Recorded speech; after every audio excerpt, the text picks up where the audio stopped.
In my 10th episode, I sat down for a lively chat with DJ Nish. We talked about impact of classics like Dil Chahta Hai on the Indian music scene, how DJ Nish connects with his audience and hits them with nostalgia, fun songs he likes to play, and some dance floor secrets. We also talked about the business of DJing, tips for newcomers, impact of TikTok on this profession. Can't believe it, right? Plus a hot tip. If you're in Austin, Texas, DJ Nish is throwing his next party on April 27th. Book your tickets now. This episode is for anyone who enjoys Bollywood music or any Indian music. Tune in and have fun. Hey Nishant, welcome to the Hustlers podcast. Thank you for being a guest on my show. Could you please introduce yourself, what you do? Hey guys, my name is Nishant Bandarwala. It's a very long last name, and I have suffered in the United States with that last name for many years. Now people just know P for Paul, O for Orange, R for Rabbit, and it goes on all the way to A. So I've kind of memorized that. Most people in Austin know me by DJ Nish, and I've been a DJ for now nearly 22 years, 23 years. Yeah, it's been a long time. And when did you move to US? So I moved in 2000. I went to the University of Texas at Austin, go Longhorns. And then I took my time, enjoyed life. Had the world's best experience at college. That's when the kida or the bug for DJing kind of came in, and it's all thanks to my brother who kind of introduced me to it. He was majorly into music, but mostly English music. He had about 300-400 CDs, and that time a CD collection was like a prized possession, it was like Bitcoin for the days. That's how he started, and he was part of this Indian Cultural Association at UT. Which is like a student body association for pretty much desis coming from India. And so out there, he started, playing music, and he used to play pretty much English music. He didn't like Hindi music that much. But, because these are desis from India, we started playing a little bit of Hindi music, Chane Ke Khet Mein and all that time, DDLJ and, things like that was Chaya was big. So that's how he started. And then when I came in 2001, I kind of chaperoned him and shadowed him for a while. And then he had to get his H1 stamped in Canada. And there was a party with ICA during the same period. And he said, my brother can DJ, he's been here and shadowing and helping me. So that was my first entrance into the DJing system. So I knew what to do. But I was so scared. I was petrified. I wrote down all the 85, 90 songs that I wanted to play. I told my friends $5 each, please dance for the whole night. Somehow they survived. The night went by, and that's when that bug hit. It's an adrenaline rush. When people dance to your music, it's being on stage, being the center of attraction. All that kind of things is something that I think was ingrained in me, which just came out through DJing. And how many people did you pay off for that night? In the end, you never give anything to your friends, but I just want I will pay them if they dance throughout the night. So it was free, but it was a good experience, and it was, people always think, from the outside that DJing is a very easy profession. करना क्या है यहाँ पे गाने डालने लोग तो नाचेंगे but I promise you, if anyone comes behind the DJ console and tries to DJ, they will realize they'll be sweating bricks like this. It is a nerve-wracking job, and the way I describe it to a lot of people is that it's like a chess game where you have your moves ready, but if the crowd doesn't dance to this part, then you need to have the next move, change your chal, change the way you're going to move that that rook or the bishop, and see what what you're going to play next. So it's like a chess game. You're playing 3 moves ahead, and if any move goes wrong, then you better have other moves to go by. So I was going to get to that DJ part later, but you started talking very interesting stuff. But so how does this work? You started describing, you prepare a list of songs and 85, 90 songs, at least in your first gig. But how does this work? Can you walk us through the process of, let's say you're doing a DJing for a party.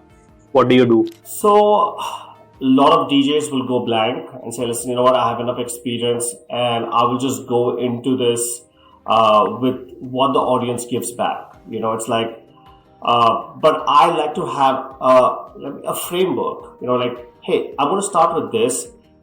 I'm going to go with this. And if this doesn't work, or if this does work, I know my rest of my night very easily. Like, I know how someone will react to Sidhu Moosewala and react to London Thamaka. Two different Punjabi songs, but two different crowds. If someone likes Sidhu Moosewala, then he's going to like AP Dillon, he's going to like Shubh, he's going to like, all that. Okay, so we have that. But if someone likes, yeah, so that comes with experience, and I'm watching the crowd constantly. More than, so I'm thinking of my next song. I'll say I'm constantly watching the crowd. As soon as I take all these cues from the crowd. I'm seeing people are singing the song. I see, is this an old school crowd?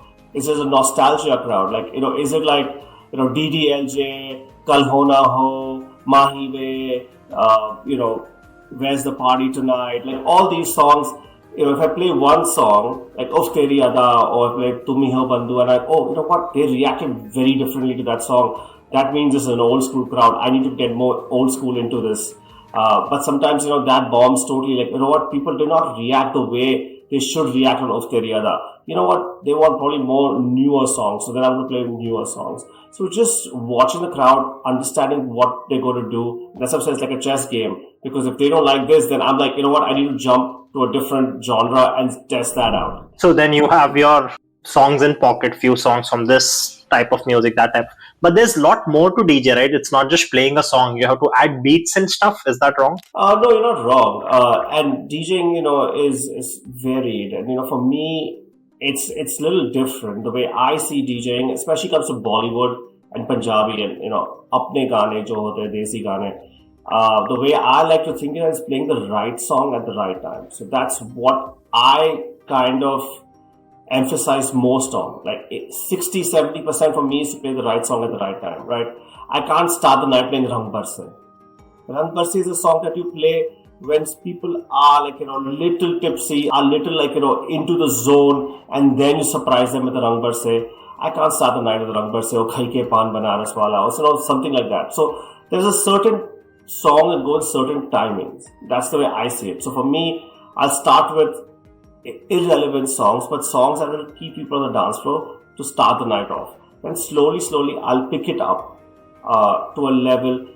And a lot of DJs don't do that. A lot of DJs will, so there's something called BPM, which is beats per minute, and that's how you mix songs. You try to match the beats of each song with each other. And so it's kind of seamlessly transitions into the next song. And that's great when it comes to EDM, house music, even for some hip hop. It's very easy because EDM, pretty much everything is 128 to 135 BPM. So you're only playing with 7. But with us, it's very different. A Rang Barse has a very different emotion. But like, Let's Nacho, which is like a 135 BPM, and Rang Barse is a maybe 85, 90 BPM. So very different genres, and we react very differently to it. So the Indian crowd is a very different crowd. They're very like, apne ko dil pe lagna chahiye, and that's what I want to hit. Like, I want to get people in that, oh wow, this is something different. Like, oh, I didn't expect this. So it's that surprise element also. Yeah, we're emotional people, end of the day. So if I can hit your emotion, if I can get you nostalgic about some part of your life, then I think I've won the battle. And that's what creates a moment. But how do you mix the songs? I guess you pick the songs, you have a strategy.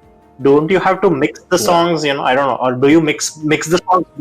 Yeah, so we mix it with BPMs, right? With beats per minute, right? So you'll start a song and you say, times are changing because now it's TikTok Zamana. And in TikTok Zamana is that in Insta Reels, you don't like something, you swipe these days. So you don't have patience for more than 30 seconds to like, hey man, I don't like that song, I'm going to swipe left, But I'm like, listen man, if I play 30 seconds of every song, the night's going to get over pretty quick. So, when I used to first start DJing, we used to play like 2.5 minutes of a song. Or pretty much close to the whole song at once upon a time, like back in the early 2000s. As things progressed, it became 2 minutes, for the longest time, we did a minute 30, but the first stands and maybe the second stands, and then you would mix it out. But now I'm doing like a minute 15, and we're like, you know what, first dance, people are ready and ready to move on. I understand it's TikTok generation, quick change, short attention spans and all. Yeah. But how did you realize that? Did people come and tell you don't play for 2 minutes, 3 minutes? How did you read that? I mean, over time you see the energy of the crowd decreasing, and like, listen, everyone as a DJ, you make mistake. You play a song, you're like, you know, this song is bomb, really bad. So you try to change it. That's when we shout DJ sucks, right? Yeah, F the DJ. Yeah, they do that. अभी तक नहीं हुआ मेरे साथ, but एक दिन तो होगा. You know, I make it a point to talk to my audience after the party, and you know, mostly people know the name, they don't know the face, and so I'll just like, you know, I'll go to the. This is usually what I do, okay, and it's kind of disgusting, but you know, I go to the urinal, and you know, the men are just standing next to me, like, "Arey, music कैसा है यार?" Like, "हाँ रे, अच्छा मजा आ रहा है. अच्छा, what are you liking? What you don't like?" You know, so I'll ask these guys in a very candid, and you know how men are, we sit and chit chat with each other, looking at each other, and you know. So there is a good point where, you know, I've cornered them, they have to answer something. So I talk to people like that. I ask them, you know, and if they recognize me, then I have no value. Got it. That is very... Because no one's going to really... Yeah, like people... But I do make it a point to chat with my party people end of the night, or even afterwards, maybe at some other party. Like, you know, how can I become better? So earlier you went from, like when you started, you went from 3-minute songs to now 1 minute. That's what you have come down to almost. So now you're constantly watching the crowd, right? Because in that 1 minute you have to figure out your next song based on their behavior, how they're responding and all that. So I know you said you talked about your brother, you know, he used to focus on English songs, and then you got the opportunity, you focused on Hindi songs. Is that the type of music you usually play, like Bollywood, or are there other regional songs that you... I was always Bollywood. My brother was always English. Okay. And if you remember, you know, back in the early 2000s, even India, you didn't really listen to, like, you went to clubs, you never listened to Hindi music. There was a lot of English music that was prominent. And Hindi music only became cool in 2010 onwards, to be honest. Like, we heard it in our weddings, but we never heard it in the clubs. Very rare, 1-2 songs here, there, as you know, as a token. But the way, I don't know, we looked at the West in such a way that, you know, we always like wanted the English songs to be prominent, and MTV also showed English songs, Channel V also showed English songs that time. And that trend changed in 2010. So I think my brother's time was English, and people wanted to listen to Summer of 69. They wanted to listen to that kind of right side Fred, and you know, I'm too sexy for my shirt and all that stuff. It was the happening stuff, Madonna and all that stuff. But I think 2010 things started changing, and Hindi songs started becoming cool. What movies, what songs, how did that happen? I don't know, maybe Dil Chahta Hai to an extent. That was like 2000 though. But like, I think that's when the trend changed, like in the early 2000s, late 2000s. I don't know, Koi Kahe changed a little bit, you know. Okay. Yeah, that was the song where they dance in a pub kind of party, right? Maybe, and then, you know, obviously after that, like I think 2010, I think the industry grew, and like, you know, it became cool to dance on Hindi stuff. Does every DJ have a style? Do you have a style? Yeah, I mean, every DJ I think has a different style, and I've hosted a few DJs, international DJs in Austin. I've got DJ Akbar Sami, I've got DJ Notorious, 2 DJs that I opened for, and I hosted them in Austin. And I think Akbar Sami I've done twice, and DJ Notorious once, and they all have their own different style. Now the thing is this, that, you know, the Austin audience, I think I understand better than they would, because I've kind of, you know, been here and played for so long. But for example, a Houston audience is very different. And I recently was DJing in Houston, and I couldn't connect that well with that audience. You know, I try to play the same feel of music that Austin has. But Austin's a very young crowd. It's a very it's a very tech crowd. You know, Houston is a little older crowd, a little different than the way we are in Austin. So, but what is your style like? So my style is, I start slow, I build, and then I break it. Okay. So like a break song. So I'll pick it up to, like, let's say, for example, Ish, which is like 145. But Ishq se upar kuch hai nahi actually. Matlab, I can't get you to dance anything higher. I can't elevate you higher than Ishq by Subbir. Okay. I don't know if you know the song. I don't. I'm assuming you know the song. Ishq Tera Tadpaave. Okay. Very popular Punjabi song. Okay. Or Dholna or something like that. Like, on that level.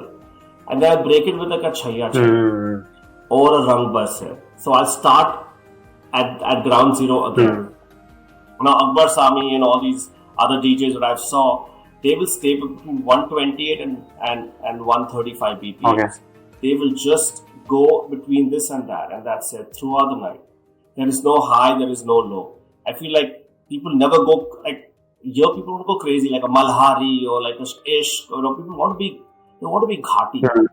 In short, they want to dance their hearts out. That's what our Indian audience is. So I felt like, these guys don't. I don't know. Everyone has a style, and they're big DJs and they're known all over the world.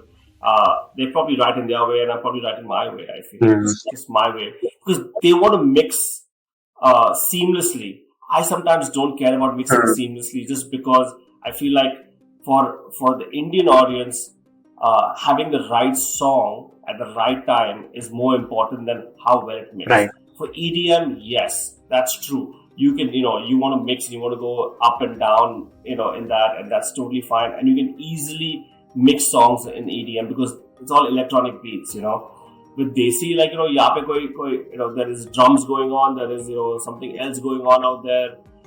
We're varied, right? Because Tollywood is very different, Bollywood is very different, and there's so many different languages and genres, and, it's just crazy. So now are you only Bollywood or have you expanded the languages at least? Because that's interesting, right? At least Austin, and correct me if I'm wrong, and Dallas, I'm drawing this from Dallas, and Houston, it's a lot South Indian crowd. Do they enjoy Bollywood music? The Indian diaspora or people coming from India has changed drastically, okay? The South was not that prominent till 2010, I would say. Maybe 2015 if I have to go on till, we played 99% Bollywood and maybe some English that time, to mix it up. As times change, I was like, thoda ek Tamil song, sir, ek Tamil song. I said, theek hai. Aapne pode and this and that. I played 1-2 token Tamil songs. And then as time passed, now nearly 15 to 20% of my set is Telugu. Okay. And the Telugu crowd in Austin is more dominant than the Tamil crowd. So a lot of Telugu. But let's not get it wrong, they do love Bollywood, and Bollywood is also a part of it. But they do just like anything else, you like your regional music for sure. But Bollywood is what connects all of India. Interesting. Yeah. Because the Punjabis will say, listen, we want traditional Bhangra, they want Sidhu Moosewalas, they want the AP Dillons. The South will say we want, our music. Kannada will say their music, Malayalam will say their music, Gujarati will say Gujarati music. Yeah. If I play every genre from of India, then your party will never end, and that's what you want. Party will never end, and that's the diversity of India. Yeah. And I'll have a lot of Punjabis because Punjabis are more vocal and they're very strong in their sentiments. If you get what I say, like I'll have band show Punjabi dal. And I'm like, sir, India is from Punjab to Kanyakumari. Yeah. There's a lot going on between there. I know North is only what you all see, but we have to play and satisfy India. This is something I've heard, and correct me if I'm wrong, but I heard Tunak Tunak Tun is one of the most popular songs even among American crowd. Is that true? Yeah. Tunak Tunak Tun is, the video went viral. Okay. Because I don't know if you know Daler Mehdi's video on that is something like this, and he keeps expanding into 7-8 of him, and I think became a meme, became viral because of that. So people think it's funny. I mean, obviously, then the song caught up because just like the music is great, but yeah, Daler very now it's become uncool to listen to Daler in the Indian audience. You said you have a list of songs, right? Can you tell me in a party of what is your average party time, like for the time you play? Is it 2 hours, 3 hours? So my Bollywood nights, which is our party in Austin, Texas, which we've been doing for the last 8-9 years under this brand name. But before that, we had Desi Dhamaka, which was another brand name. for that we usually start from 9 to 2, so it's a good 5 hours. How many songs do you go through in that time? And what is like your mix of song with old songs and new, because there is new songs coming every day, right? Like every day from different. True. Now you're catering to not just Hindi songs, you're going to Telugu songs, Tamil songs, and all that. So, like, what is like? How do you plan that? What is like your ratio of old songs, new songs? Is there any strategy there? And how many songs? How many songs in that 5 hours? We have about, let's say, about 200, 220. It's a lot of songs, and so it's very important for us to time when the cream of the songs need to be played, right? So that's the more important part. So I might play some old songs like, I don't know, I'm thinking on top of my head, like, maybe like Bomb Diggy Diggy Bomb, Saki Saki, Dilbar, like, a little old but dancey songs, but they don't have the same impact they had when the song came out. They've lost their importance, but they're still good. So we'll start off with that for nearly an hour. And something I look at is, I look at my my app and I'll see how many people have checked in. And depending on how many people have checked in, that's how I navigate my music. Oh wow. So at some point of the night, let's say we started at 9:30, maybe about 10:30, 10:45, we will start our core set, which is like, the main songs, the prominent songs that I will get everyone to the dance floor. But in the first hour of playing just time pass song like Chammak Challo or just warming up the time floor. Pass songs, it's warming up the floor. It's like you're stretching out, before the run starts, So, but people are there on the floor, they're dancing. I'm not expecting them to go crazy. Do not go crazy at that time. Okay. Just stay there on the dance floor, chill, move around, have fun, And then once I start playing the main core set, that's when I start slowly and I pick it up. And, at 11:15, we'll be, playing our top 1 hour, where, from 11:15 to 12:15 to 12:45 is our core, because that's when everyone's there. Otherwise, someone's going to be, "Hey, तूने ये गाना नहीं play किया." I said, "भाई, आप late आ गए, मैंने play किया था." So I think after listening to this, if your audience will start coming at that core time, at least they'll have that leeway. First of all, I think Indians are known for that, right? Party में थोड़ा late ही जाएंगे. To get desi people to come on time is like asking them to like find gold. So we've tried many tricks to get them early, and that's more important for us also sometimes, because अपने culture में क्या है, पहले let's pre-drink, so people will have a few drinks at home and then come. By the time they take an Uber and this and that, find parking, come, it's 11:15, right? And they're already little tipsy already by then. So I said, how can we get them to come at 10 o'clock? I'm not saying come at 9, come at 10. So what I would do is I would keep an open bar. 15 minutes, all you can drink in the bar. Wow, okay. So I know what will attract people to come early. So that way at least we can plan our set also, right? Like otherwise, we have to start by 10:30 at least, like proper set.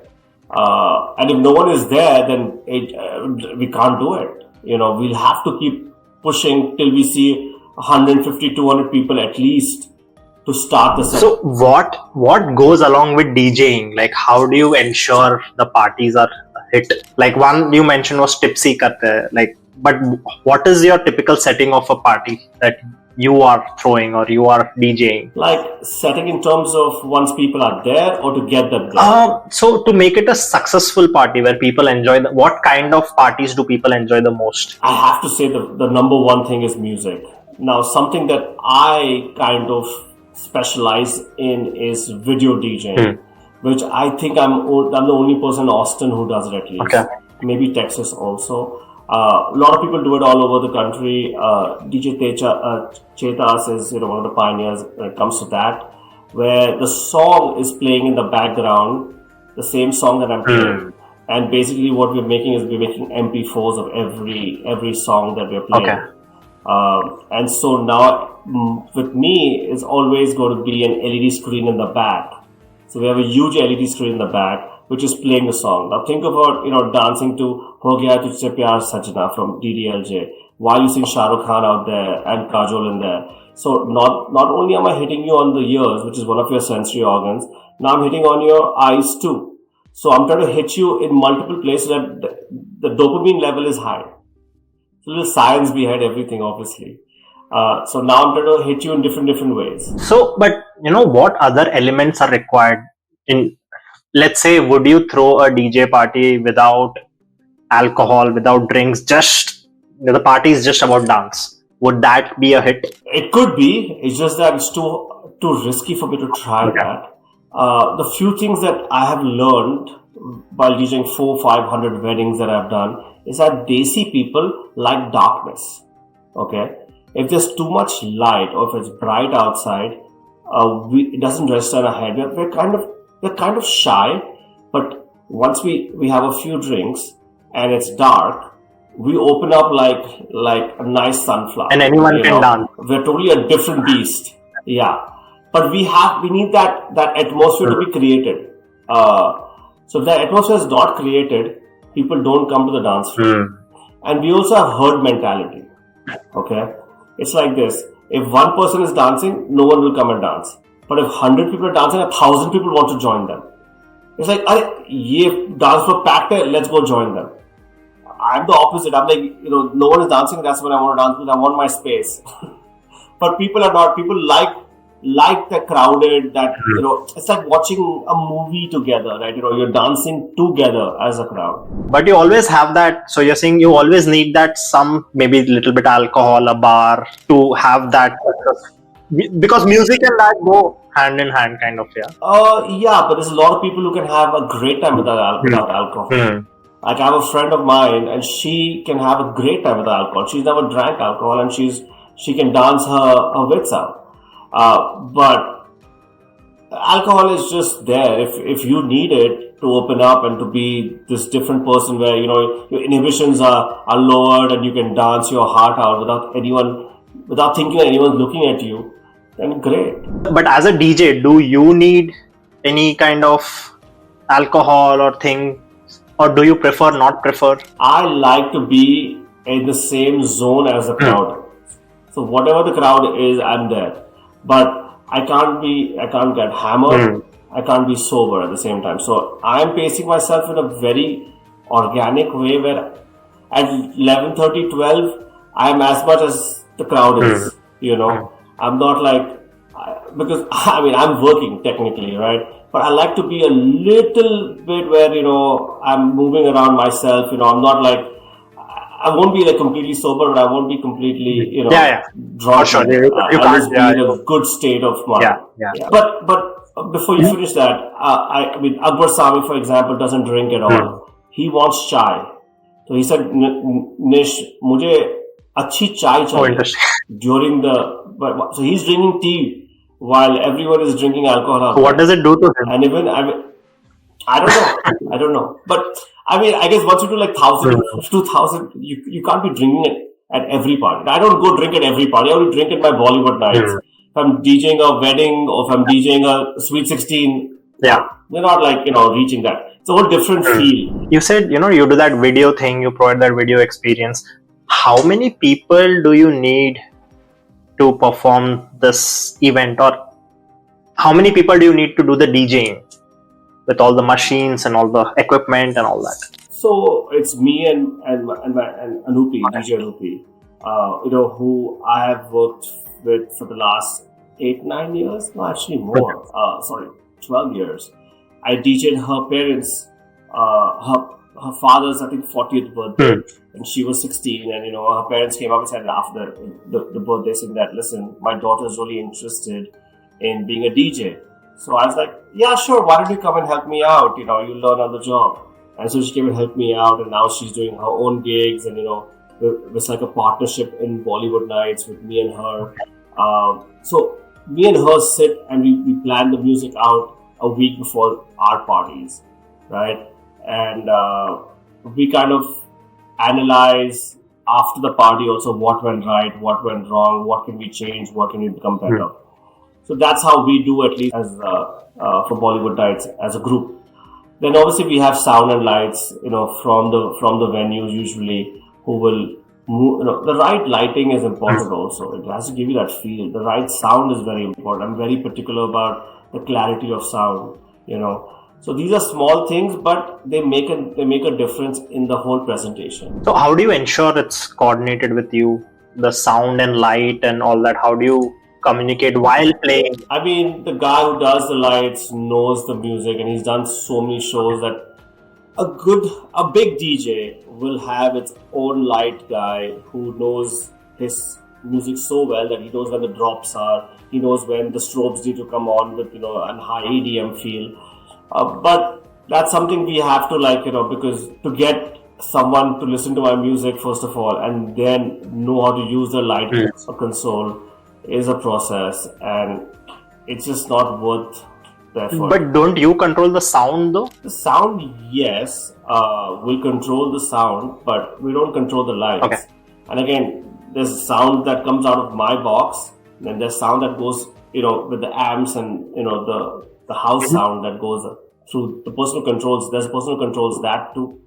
We're not blowing up his system. Okay. So then, how many people in total for the DJing?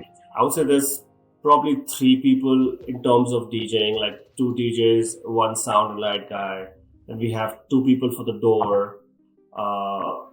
It's a pretty small group of people because I've done it so many times. My marketing, that all takes a lot more. I mean, I would love to go at this DJ party and walk away, but the marketing, the promotion, that's all a different part.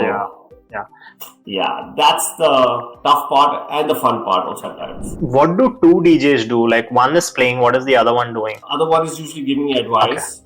Or with me and Rupi, there's the problem at the door. She'll go and see what's wrong out there. But if she's up with me, she's either on the mic, pumping the crowd up. She's helping me out. Say like, hey Nish, what do you think about this song right now instead of this? Or I'm like, this is a song I'm thinking of. I'm thinking of going to old school and then, moving into Punjabi. Let's think of a nice 6-7 songs that we can do it with. So it's constant talking. And, people think that, they can come up and talk to DJs. That's the reason we don't want people to come up and talk, because we are thinking constantly while you're thinking of only that one song that you want. Okay. So do you have to get copyrights for the songs? How does that work? Yeah, I assume so. Okay. I don't know how many people get copyrights for everything. Yeah. And how do you even get, right? Like there's so many. Yeah, I mean, Bollywood mein to koi hai nahi aisa proper copyright system only. But for English, for sure there is. And you can buy the songs from iTunes and this and that and play it officially. Okay.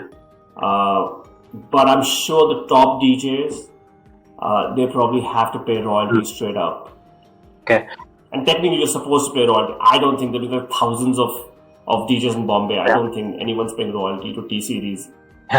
And I don't think so. Yeah. And what's like the biggest party you have thrown of people attending and maybe the size of the venue? I mean, the biggest party I've organized and DJ'd has been about 1,000 people. We just did it during Holi right now, a week ago. It's called the Bollywood Holi Mela. It was my first organized Holi party that I've organized. I've DJ'd many, but never organized once. This time I organized it and, full thing, we kind of planned it out. The biggest party I've ever DJ'd, about 2,000 people. Okay. It was in Greenville in South Carolina, I think. It was a Diwali party and there was about 2,000. So you have done this so many times, right? What gets you excited about the next event that you are DJing? Crowd. Is it the number of people or? The number of people. Okay.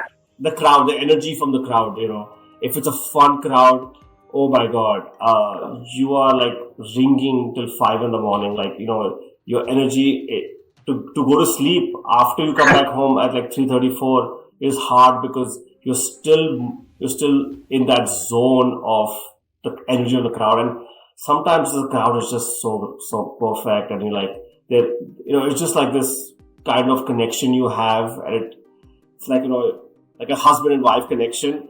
For that moment, it just seems perfect, and life seems like, oh my God, can be a rosier picture. You're playing this song, they're dancing properly, they're singing, you put the song down and they're singing the lyrics. You got your crowd, and that feeling is the best feeling. And that's what I'm sure gets a lot of DJs want to do it for that, because it's like that dopamine rush, being on stage with so many people dancing to your songs and just that connection. Yeah, you're making people dance on your tunes, literally. For sure we are, but there is a different connection, man. It's like some karmic connection that happens between a DJ and the crowd, and people are just like, I don't know, everyone's looking at you, right? So it doesn't matter even if it's a small crowd, but as long as the crowd is charged and excited and having fun, that's what gets you excited. Correct. Like in a weddings now, you get 300-400 people. You won't get like the 700-800 people that we get for Bollywood nights. But if the crowd is there, like, they just, they're there to have a good time. They want to dance. They're not here to see, अरे इसने ये गाना नहीं play किया, उसने वो गाना नहीं play किया. नहीं, जो play करना है, enjoy and get in the moment. And obviously, it's a DJ's job to get them there. So I didn't ask you this earlier, but you have a day job. Can you tell us what it is? Yeah, so it's DJ Nish by night and DJ Nish by day. So it's a day trader by day and DJ Nish by night is the way I put my Twitter handle is, or my Twitter description is. And which gig do you enjoy the most? Because at one side you're making money. That's a different high, live money. Both sides, both sides are extremely enjoyable, and it's a dopamine high, right? That's something very common in both. And I've obviously analyzed this, in a way, because I'm not good at anything else in this world, okay? I'm good at trading and I'm good at DJing, and there's nothing else that I'm good at. And if I'm not good at something, I don't do well at it at all. So I kind of realized that what really gets me going, I feel like it's like these small dopamine rushes that even a trader, a day trader goes through, and there's big drops also, because when you lose a ton of money, it's a gut-wrenching feel, which many people will not go through in their lifetime. But we go through, maybe 3 or 4 times, and there's 3 or 4 times when you go through this adrenaline rush, which very rare people go through. And the same thing comes with DJing also. Sometimes when your party bombs, and it's just gut-wrenching. Like, if you're DJing a wedding and people are not dancing, like, you're playing the songs that you think they should dance on, but लोग वो wedding में dance करने आए ही नहीं थे. They just came to eat and they were leaving. That's what they came for. Or they wore really heavy clothes and stilettos. And Indian weddings are not made for proper dancing anyways. Our saris are 2.5 kgs and then they wear heels. कौन नाचेगा इसके अंदर, so it's tough sometimes, because I take it very seriously that if I'm DJing someone's wedding, I'm creating memories for life for them, right? Okay. Let's say you have to pick one profession out of the 2 that you love and you're good at. Which one would you pick and why? Good question, man. I have to be a day trader, man, because it makes more money. Second, I do like it. I've done it for 18 years and haven't been burnt out here. And this was your first job right out of college, right? Yeah, this is my first and only job ever. First and only. And DJ, you stumbled upon being a DJ. You never planned to be a DJ. Was that right? Yeah. So, the thing with this career of trading is that it's a very hard career. In terms of very less people really make it. And the longevity of the career is, there is really no, you can say, these guys work for 25 years in tech and this is how much money they made. We don't have that in the proprietary trading field. Either people who have done well are still doing it, and the people who haven't done well are somewhere else. We don't know only. What is the backup? We never knew that. So that's one point. But the second point is that it takes about 18 months to be profitable in this business, if you can. Oh, okay. So the amount of people that make it as a trader in my firm is about 23%. Okay. So after every 100 people that we hire, only 23 people come out somewhat positive, and from that maybe 5 people come out to be 6 and 7 figure traders. So when I started, right, it took me at least a year to make any kind of paycheck. And as you go in this career, and you obviously make money, but you can never spend the money because you never know which month or which year is going to be a bad year. So the DJing business was a good backup where it was confirmed money. I'm doing this wedding, itne paise milne wale. So at least I have that backup. Okay, you know what? If I don't do well at this month, I'm getting some money from my DJing business. Perfect. So that's how I continued doing the DJing business and growing it, and wherever it went. But it was always a second business. My first business was always trading. And then slowly, as you start collecting some retirement money and some savings and this and that, then I was like, you know what? Now I'll DJ because I'll do it for the love of DJing. Like, I'll do it because what I love to do. And I love doing my parties. I love doing big events where there's a lot of people, because that gives me a high, gives me a dopamine rush. We were talking before the recording, right? I will definitely want to get you for your trading business or trading job / business and talk about it. But yeah, getting back to DJ. So one thing you mentioned was, how DJing is different, how the crowd reactions are different. They go from 3 minutes to now 1 minute attentions, and they want change and all.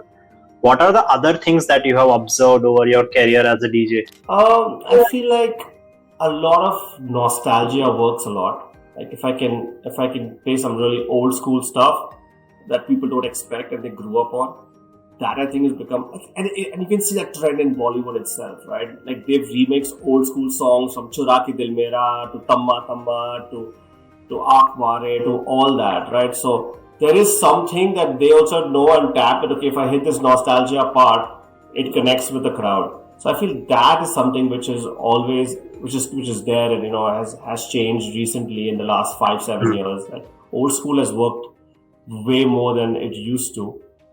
I think over time, Austin has itself changed a lot with a lot of different types. Like earlier when Austin was there, it was pretty much the 4 metros that people came from. It was either Mumbai, Delhi, Kolkata, and Bangalore, and Dubai. I'll take Dubai also as a metro of India only. So people came from there. But now, we're getting a lot more people from smaller towns, from Hyderabad, Hyderabad is no way a small town these days, but a lot of like tier 2 cities. I think a lot of people coming from there. We don't get the same population that come from Bombay and Delhi anymore. So that also has changed a little bit, the way crowd reacts to that, and Austin's been a very young crowd always. So they know the newer music, and they're into, they listen to what's trending on TikTok and Insta and all that stuff. So, they understand what is trending also a little bit. So those few things, we just have to see and move with time. How do you keep learning? Are there new things to learn in this business as a DJ? Oh yeah. Because just like technology, right, with AI and everything is kind of, innovation is happening constantly in hardware and software, right? I mean, the latest thing I'm using right now is something called stems, which is like, earlier the software would, like let's say you're playing a track and you take out the vocals and just have the beats in the back of the track. Like track is not working out.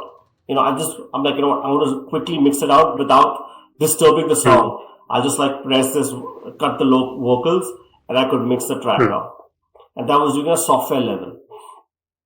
Now the DJ console has stems inbuilt in it, where you can just press a button and it will take out the vocals. It can take out the drums. It can take out the instruments. It can take out all that stuff. So it's like, that's the new stuff which I'm looking at. I'm like, oh wow, this is so cool. Yeah, mostly the learning is around technology, right? On how to handle the equipment. Yeah. But how do you how do you keep up with the latest trends in music? I mean, obviously you have to love music, right? So I'm a big Bollywood buff, and so listen to all the latest music that comes out and see what's catching. Go to YouTube, see the song, see how many million views it has. Go to JioSaavn and see what's trending out there. So it's a kind of a mixture of everything to see what's trending. I ask people also, hey, what songs do you guys like? What song do you guys want to listen to? People who I know, they give me some stuff. Like I won't know every Telugu song that's coming, which is new. So I'll ask my Telugu friends for that. I'll ask my Tamil friends for that. I'll ask my hardcore Bhangra friends, like, hey, listen, what's trending in Bhangra right now?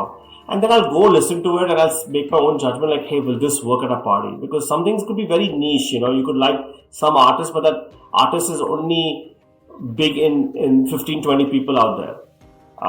But I'm catering to 600 people out there. So I need something that at least overlaps 50 to 60% of the crowd should know the song. Because if you don't know the song, you won't very little will dance. And now you have data, right? You said you have views you can see on YouTube. The reels get viral, and then you pick up that music. So in your industry, or in DJ, the profession, is there an advantage for younger DJs or more experienced DJs? Like how in tech field, experience matters, but as new technology comes, they prefer youngsters more, right? Those coming right out of college.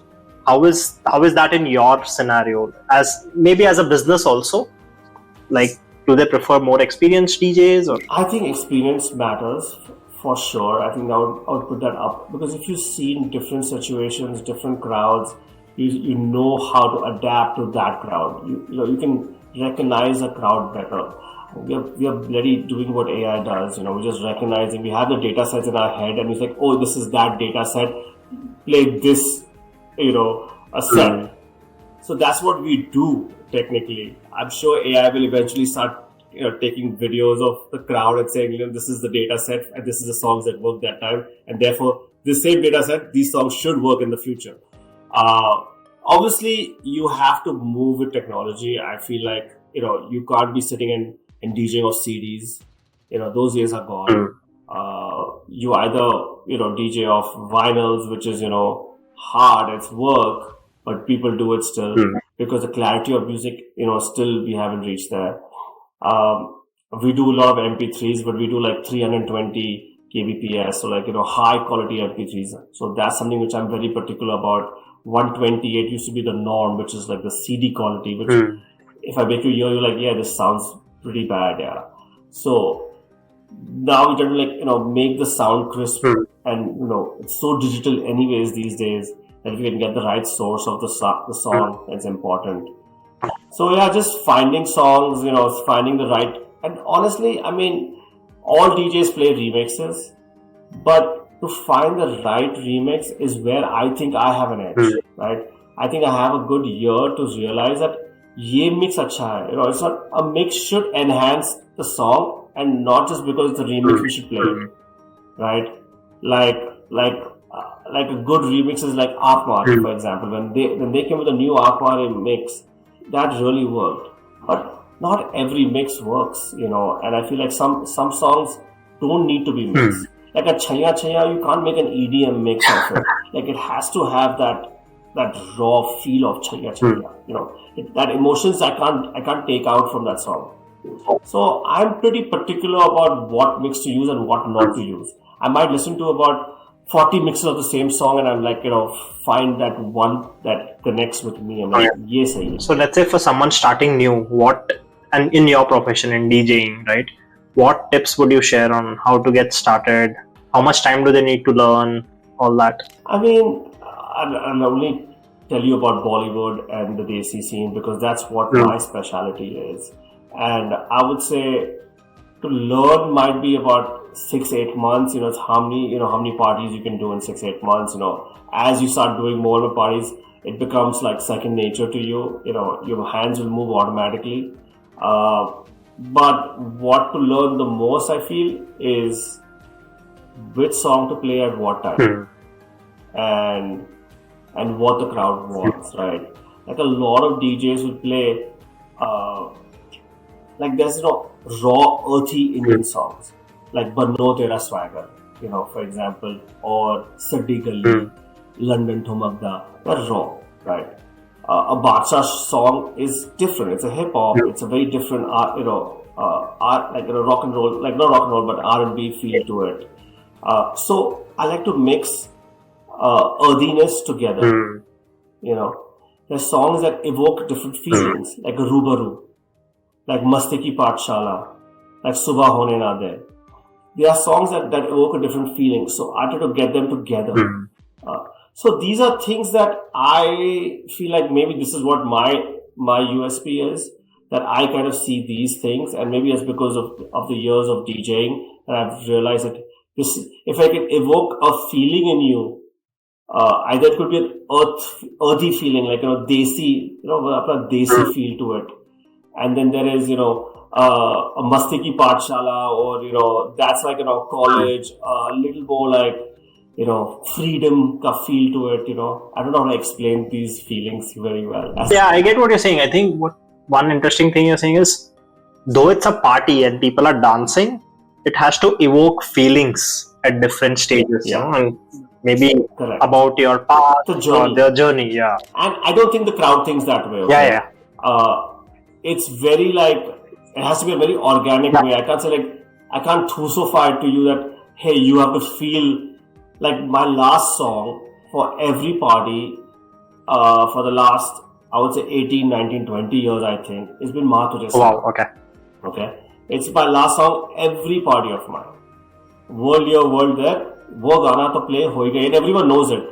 And they all, and I'll go stand up, and I'll be like in my salute, and you go to see the videos of these, right? And everyone's goosebumps are like just, I'm evoking something in them, and evoking myself also after so many years of doing it. That feeling is the same every time I listen to that song, and that song is played, and we all stand. And you got to see the people's faces. I wish I could, there's videos of I have, but it won't give justice. But like the emotions, it's like you're watching a cricket match, like Maa Tujhe, and like people are like, like in tears, and like there's like one day, like everyone's going with their hands out, and like it's something else. How did this become a tradition? I don't know, yaar. I always want to bring some India. Because we all came from India, and we all missed our motherland, and we all missed the music and the food, and this, again, a lot of that stuff was not available easily. Now it is, but everyone has that. The place you were born is your Matrubhumi. That feel though is there only. Whichever you might be. I'm here for the last 24 years. More of my sensible life is in America, but I was born in India. मेरी मातृभूमि वही है, कर्मभूमि यहाँ पर है. But so that feel is there, यार. अपनी मिट्टी, you walk out of the plane, you can smell India, like good, bad, whatever it is, but it's that smell that brings you nostalgia. So there's these certain things, which, and Maa Tujhe Salam brings that emotion. There's many other songs, but that song brings some kind of emotion. So do you think the audience here, because they're away from their motherland, and I don't know if you have DJed in India, in Mumbai or any other cities, wherever you're from, do you think the audience here enjoys it more? Because it's rare, right? I think it's more common back home, where you listen to this music all the time. Somewhere you encounter it, some party you go, more parties, things like that. I mean, I have DJed in Bombay a little bit for weddings and this and that. And the one big change or difference is what I see is that people out here don't know the latest songs. Like, the movie has to come out, and then then people out here will know it. They won't know something that's released as a promo. Like, I have to let it marinate. The movie has to come out, and then they'll know it. In Bombay and all, they know the song, and you have to play it right then and there. So the difference is like, and then out here, SRK rules the NRI crowd. They love like even the AB series, the people who are born and brought up out here. Their parents have watched Kuch Kuch Hota Hai and Kabhi Khushi Kabhi Gum and Kal Ho Na Ho so much that these kids have fallen in love with those movies. So those songs work in even the weddings, out here. A lot of those SRK stuff. Yeah, because those were the movies that would have probably released back then. Now almost every movie releases, or at least a lot more than what used to happen back then. So you see all these trends, and obviously, SRK itself, like, if I'm playing an SRK song, like I'm playing Chaya Chaya in my party, and SRK comes on the screen, and there's a loud cheer. It's like how Dhoni walks in the stadium. The same cheer comes for SRK on screen. Might come for Salman, but that's it. Like Hrithik can come, anyone can come out on the screen. Yeah.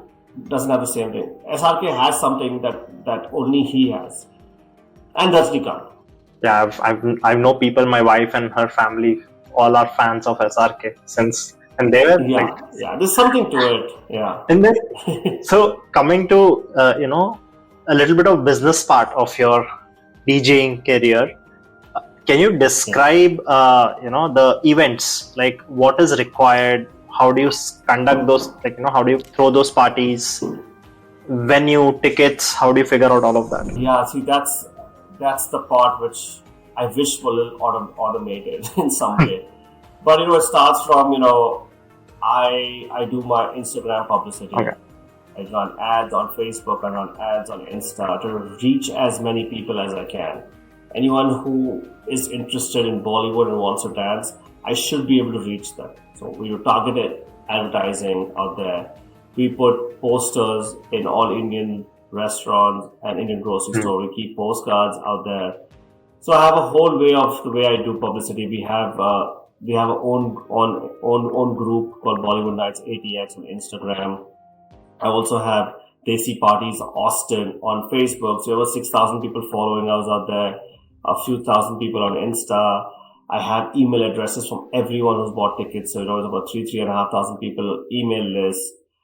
So we keep pumping all that together. And now, with the grace of God and touch wood, is that there's certain kind of brand loyalty that's happened with Bollywood Nights as a party.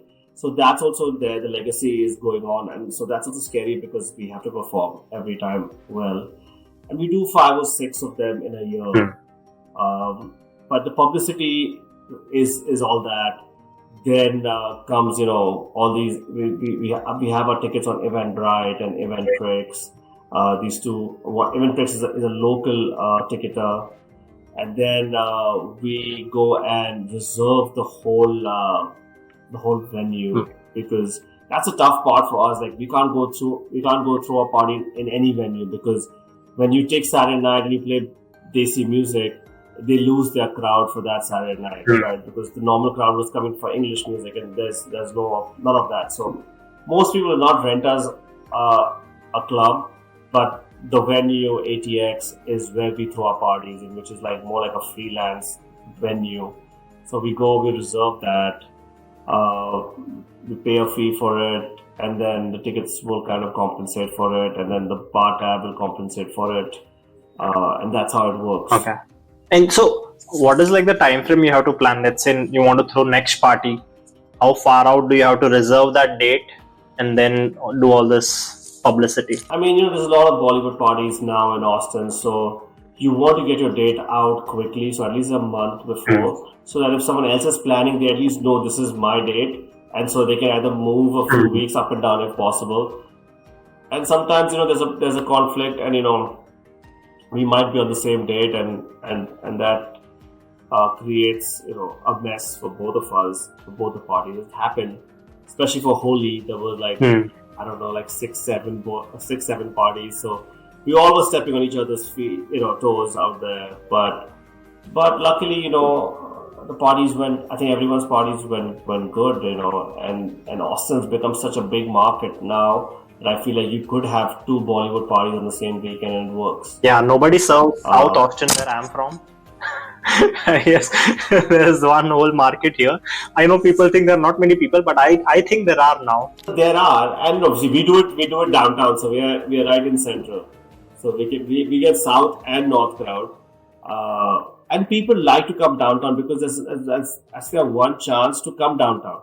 Otherwise, there's no really reason for them to come downtown. So they come and experience, and we're on 6th Street, right? We're right in the bang of downtown and of the craziness. So it's a good experience for everyone who comes. Also, like 6th Street is buzzing, and it's a fun experience. So this is all now, right? Where you're doing so much publicity through social media, all that.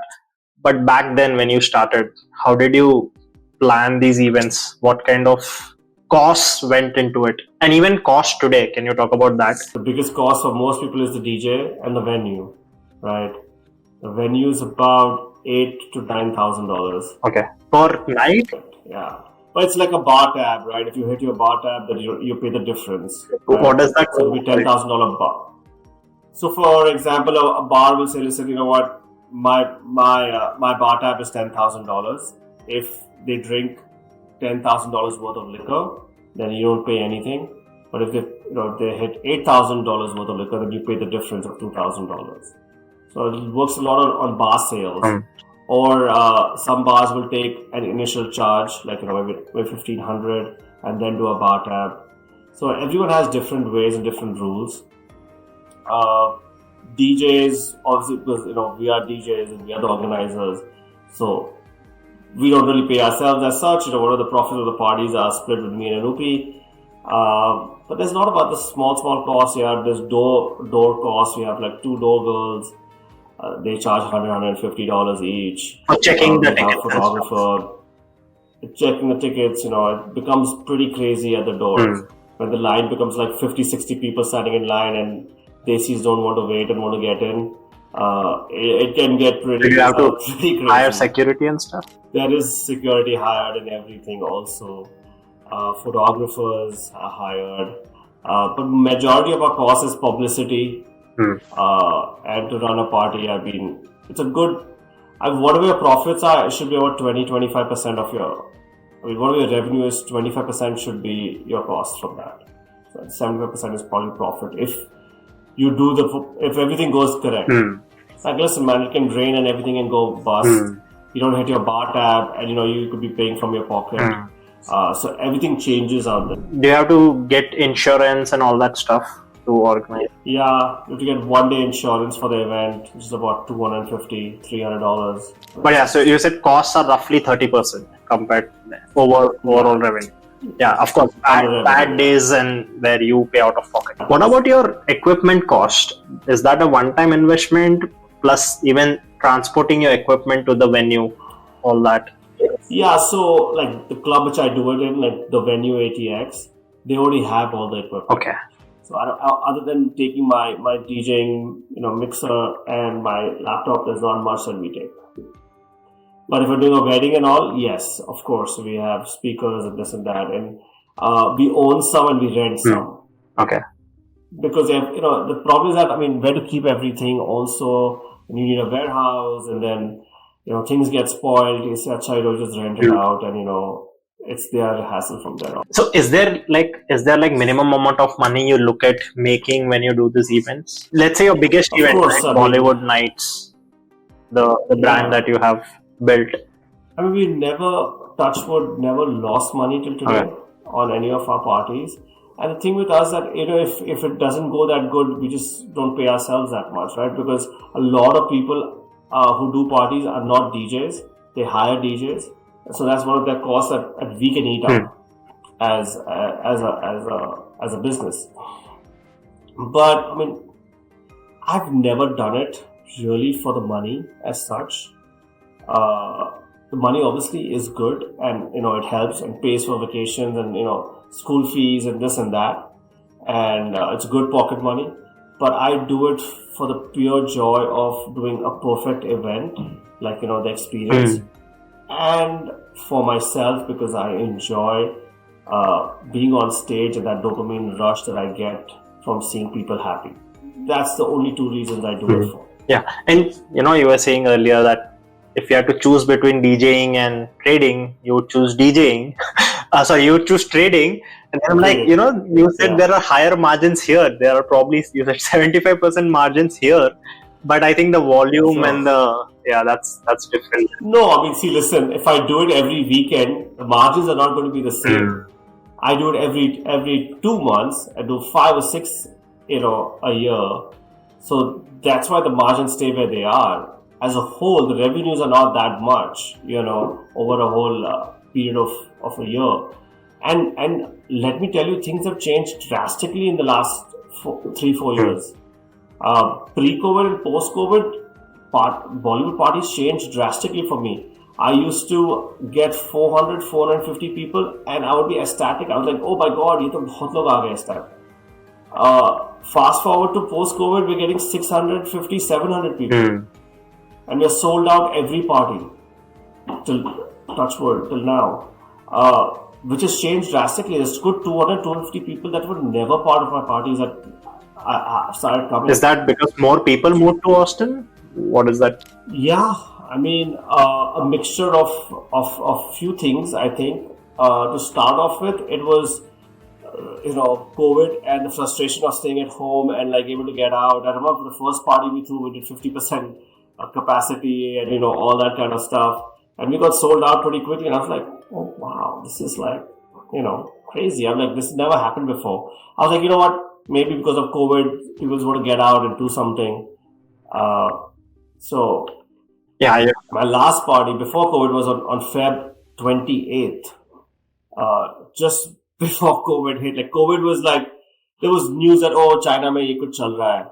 And we were like, हाँ China में चल रहा है यार, यहाँ पे कुछ नहीं हो रहा है. And 1 week later, we were pretty much in lockdown. So in that 1 week, we had 500 people partying in a closed room. To 1 week later, everyone's like, life is closed. It was like, we're like, oh my god, did we just dodge a bullet? And actually, I had my holy party planned on March 15th or something. Obviously, we had to cancel that one. But things changed in that much time. And how long was that period where you couldn't do any DJing event since COVID hit? I would say at least 2.5 years. Yeah, I retired. I thought this is done. I'm over with. But we were doing nothing at home, so we did virtual DJing events. I was DJing from my media room upstairs. And we did like an hour of our set, and people were tuning in and listening and everything. And I was like, oh, this is great. And we were raising money for some cause and this and that, and donate to this cause. So we did a lot of that kind of stuff during the pandemic. And then once we came out of pandemic, I think the first party we did was in maybe end of 2022. We did 50% capacity, and from there onwards, the parties became bigger and bigger and bigger as capacity increased. Yeah, so I did my first episode with an event planner, and her business boomed during pandemic. The reason being, so she, Which one is this? Ankita, there's a person I did. So her business boomed because people were not traveling anymore, right? They couldn't travel. So they were celebrating all sorts of events, birthdays, weddings. They were celebrating it much more than usual because they had to spend that money they collected, not travel. Yeah. So, but hers were not as... Yeah, I mean, we got really busy once life became normal. But then, the problem with me was that for 2.5 years of not DJing, I kind of lost interest in doing smaller events, which my theory is really, either you give me a lot of people or you give me a lot of money. So the two ways that excites me, and I'll be honest on that. So I love, I'll do if it's a big audience, that's what gets me happy. Or you give me some, give me good money, and that's what makes me happy. But I stopped doing the small, events like the graduation parties and the 1-year-old birthdays and everything. So what are the different I do more different events do you do now apart from your own parties? Like we did a holy party this time. Obviously, Bollywood nights is one of my parties. I've done 400-500 weddings, sweet 16s, 1-year-old birthdays, 25th anniversaries, 60-year-old birthdays. Done some Shadi.com weddings. Shadi.com weddings, what's that? A long time back, like two people who met in Shadi.com got married. That time was a big deal. Okay. LGBTQ weddings. That's always nice to see.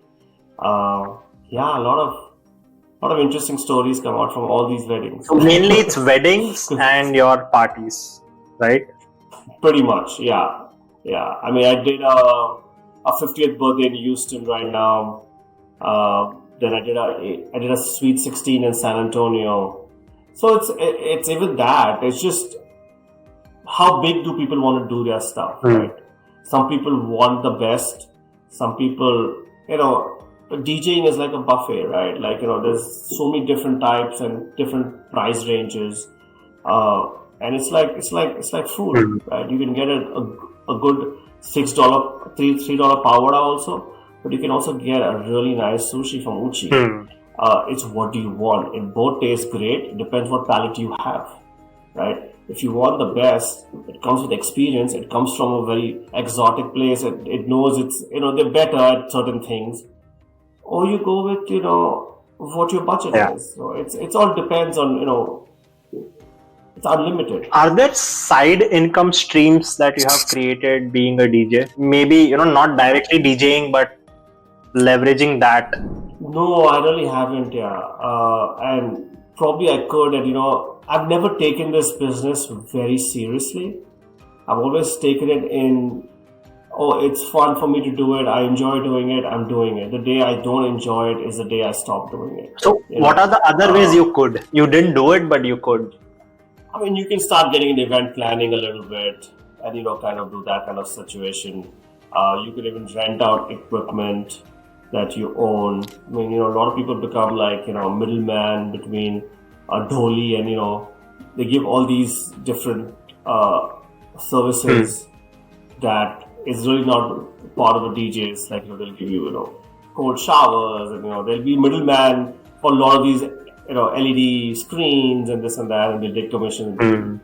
I like to be more pure with my profession. I'm like, listen, I'm the DJ. You want this? You want a dhol guy? I'll give you the dhol guy's number. If you want cold sparkles, if you want to go through me, yes, surely go through me. Obviously, I'll charge you for that. But if you want to save money, and I do it with all my clients, if you want to save money, go talk to them directly. They'll give you a better price. You know who they are. And I prefer doing that also because I hate taking responsibility for a third person. Because I'm very professional when it comes to mine. I come out, I come early, I set up, I keep half an hour buffer just in case anything goes wrong. I like to work in a certain manner, and then I can't control other people. Right. Yeah. And you have another job too, and you have family and all that, so much time. Yeah. And so, I have to think about, right? And then I said, it has to be something very satisfying for me to do and enjoy. Then I go ahead and do it. It just can't be purely about the money.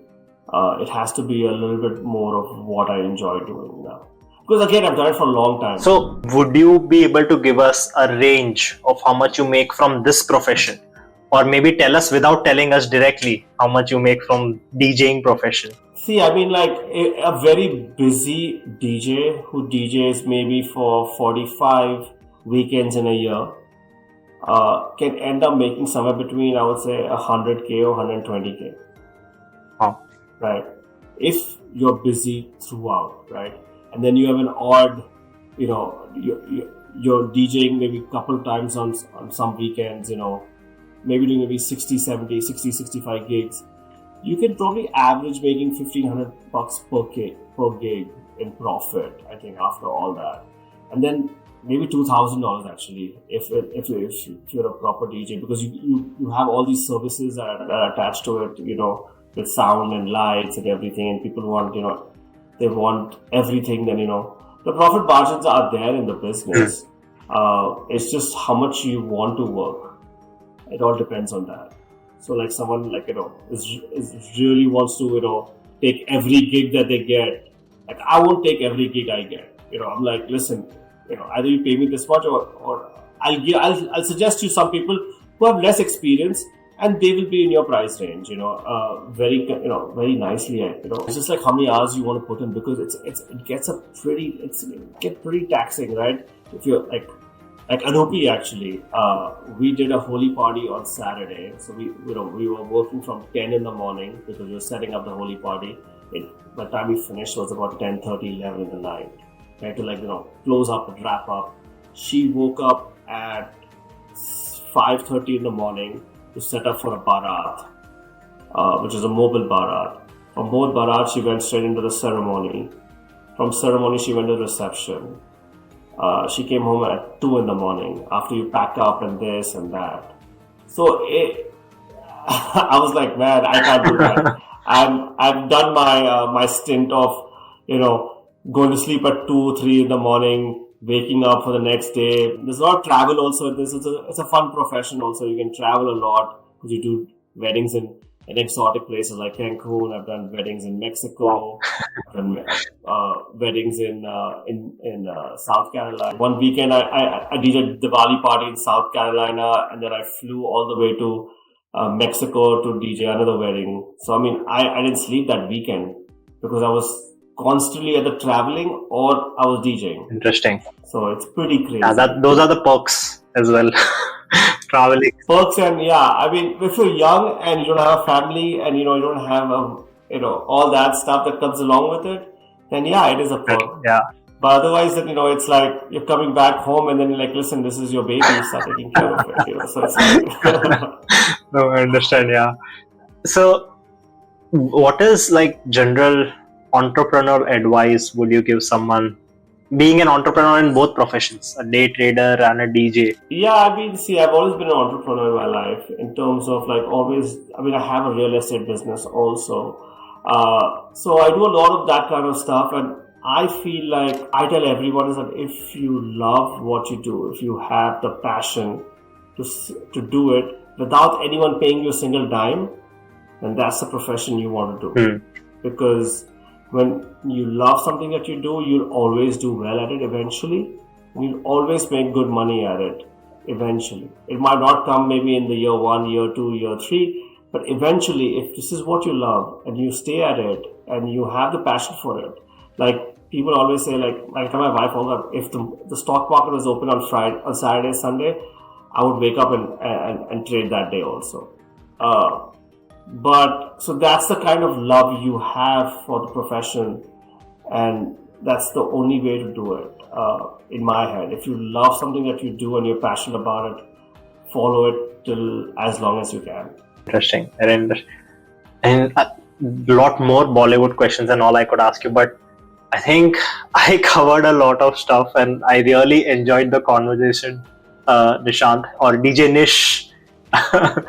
But thank you for your time, and really enjoyed it. Yeah, thank you for having me on this. I've done a lot of podcasts about my trading, but this is my first podcast about being a DJ. So thank you so much, because I've never really spoken about this, and made me realize a few things myself with the way I think. Sometimes it just comes organically to you and you don't write it down, and when you're speaking it, you're like, oh, really? I do all that? Doesn't seem like, but you do. Yeah, you shared a ton of insights, right, on moving the crowd, how to throw nice parties and stuff. But and I always tell other DJs too that are coming in, and I'm like, these are my tricks. I do have a few tricks, and I'm like, these are tricks that I've worked in the past. Feel free to use it. And I love sharing information because that's how the world works. If you don't share, I also learned from someone else only. Nothing comes automatically. Thoda yahan se chura ke you make your own thing. Might as well give it to someone else also. And this one question, and very stupid maybe or generic question, do you listen to loud music all the time? Does that happen? I do. Okay. I do listen to loud music. Not all the time. Like while playing. But that so is given. But even in my car, if I'm alone and the mood aa gaya, to fir it is loud. I have to feel it. And no one else in my family listens to loud music, but that's why I'm alone. I listen to some. How do you protect your ears? I don't. That's something that helps in a marriage, though, because you're half deaf. So those things help in marriage. But thanks, Nishant. Great conversation. I really enjoyed. My pleasure, buddy. Thanks for having me. Yeah, thank you. Very sweet. That was a fun conversation. What do you think? My key learning was how Nishant diversified his source of income through DJing, as his job as a day trader was risky, especially on those early days until he established himself. I think this is a really good strategy in this day and age where we need to diversify our sources of income because we can't rely on just one job or one way of earning. What was your learning? Share with me if you are listening on YouTube or Spotify by dropping a comment. Reach out to me at pod.dhustlers@gmail.com or connect via Instagram at dhustlerspod. Thank you for tuning in. My next episode is with a dance teacher turned entrepreneur, and if you don't already know, I release an episode every alternate Monday. Hope you look forward to it. Thank you.